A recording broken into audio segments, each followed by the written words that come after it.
పాలన, ఇంత అన్యాయమైన పాలన బహుశా ఆంధ్ర రాష్ట్ర చరిత్రలో ఎప్పుడూ కూడా జరిగి ఉండదేమో.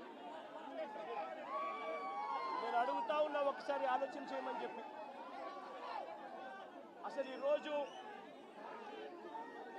ఒక దళిత మాజీ పార్లమెంటు సభ్యుడు సురేష్ తనను ఏ రోజు అరెస్ట్ చేశారు? ఇదే మనిషి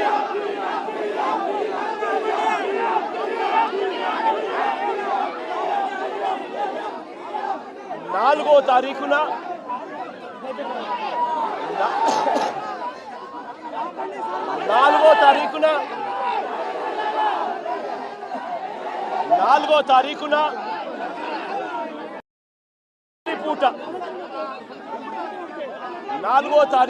రాత్రి పూట హైదరాబాద్కు వెళ్ళి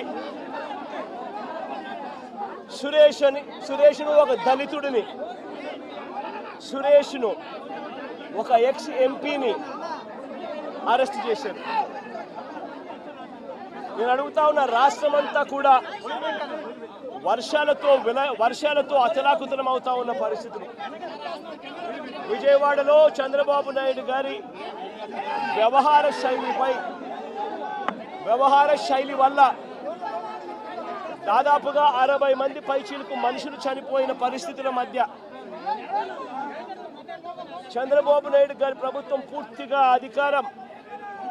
పూర్తిగా కూడా చంద్రబాబు నాయుడు గారి గవర్నమెంట్ అన్ని రకాలుగా ఫెయిల్ అయి మొట్టమొదటిసారిగా 60 మందికి పైగా చనిపోయిన పరిస్థితుల మధ్య విజయవాడ అంతా అతలాకుతలం అవుతా ఉంటే టాపిక్ డైవర్ట్ చేసేందుకు ఒక దళిత ఎంపీని 4వ తారీఖు రాత్రిని అరెస్ట్ చేస్తారు. విజయవాడ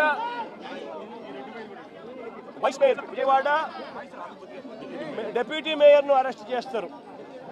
కేవలం డిప్యూటీ మేయర్ భర్తను అరెస్ట్ చేస్తారు. అది 4వ తారీఖు రాత్రి.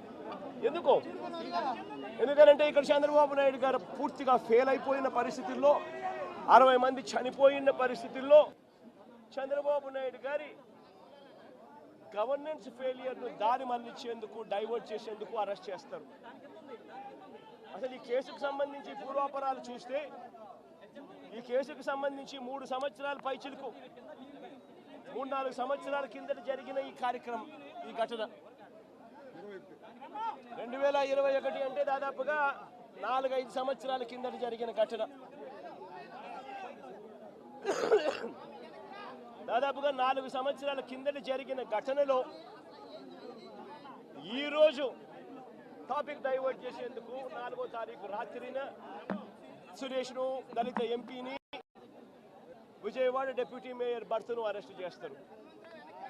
నేను అడుగుతా ఉన్నా, సూటిగా నేను ఒక ప్రశ్న అడుగుతా ఉన్నా. ఆ రోజు ఏం జరిగింది? తెలుగుదేశం పార్టీకి సంబంధించిన అఫీషియల్ స్పోక్స్ పర్సన్ పట్టాభి అనే వ్యక్తి ఆ రోజు సిట్టింగ్ ముఖ్యమంత్రిగా ఉన్న అప్పట్లో సిట్టింగ్ ముఖ్యమంత్రిగా ఉన్న వ్యక్తిని బోసుడీకే అని తిట్టాడు. బోసుడీకే అంటే ఏమిటో తెలుసా?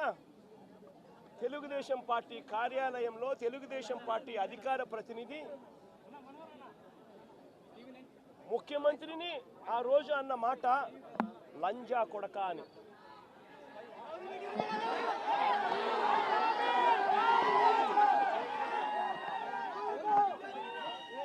నిజంగా ఆ మాదిరిగా ఒక వ్యక్తి తిడితే రాష్ట్ర వ్యాప్తంగా ఆ ముఖ్యమంత్రిని ప్రేమించే వాళ్ళు, వైఎస్ఆర్ కాంగ్రెస్ పార్టీని అభిమానించే వాళ్ళు, రాష్ట్ర వ్యాప్తంగా ఉన్న వాళ్ళందరికీ కూడా కడుపు మండదా? ఎవరైనా చెబితేనే వాళ్ళు వచ్చి చేస్తారా? కడుపు మండిన వాళ్ళు, ఈ అన్యాయాన్ని చూడాలనుకునే వాళ్ళు, చూడకూడదు అని అనుకునే వాళ్ళు కొంతమంది తెలుగుదేశం పార్టీ ఆఫీస్ దగ్గరికి వెళ్ళి నాట్ సర్వ్ ద పర్పస్.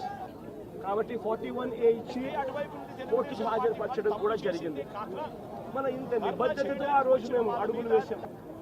ఇంత నిబద్ధతతో ఆ రోజు నిబద్ధతతో అడుగులు వేసి వాళ్ళందరినీ కూడా హాజరుపరిచి 41A కింద వాళ్ళందరికీ కూడా నోటీసులు ఇచ్చి వాళ్ళందరినీ కూడా కోర్టు పోలీస్ స్టేషన్ నేను అడుగుతా ఉన్నా. ఈరోజు సురేష్ కానీ లేకపోతే వీళ్ళు అరెస్ట్ చేసిన డిప్యూటీ మేయర్ హస్బెండ్ కానీ వీళ్ళల్లో ఏ ఒక్కరైనా కూడా ఆ రోజు కనీసం లొకేషన్లో ఉన్నారా? వీళ్ళ సెల్ ఫోన్లు ఎక్కడున్నాయో ట్యాగ్ చేస్తే తెలీదా? తెలుగుదేశం పార్టీ ఆఫీస్లో సీసీ కెమెరాలు ఉండవా? ఆ సీసీ కెమెరాలు ఫుటేజ్ చూస్తే తెలీదా? మరి అలాంటప్పుడు వీళ్ళు ఎవరు లేనప్పుడు 4 ఏళ్ల తర్వాత జరిగిన ఘటనలో మీరు ఇష్టం వచ్చినట్టుగా ఇప్పుడు మళ్ళీ దాన్ని తవ్వి దాంట్లో ఫాల్స్ విట్నెస్లను జోడు చేసి దాంట్లో ఉన్న వాళ్ళందరినీ భయపడిచి ప్రలోభాలు పెట్టి వాళ్ళతో లేనిపోని పేర్లన్నీ రాయిచ్చేసి మీరు ఇష్టం వచ్చినట్టుగా నువ్వు అరెస్టులు చేయడం మొదలు పెడతా ఉన్నావు.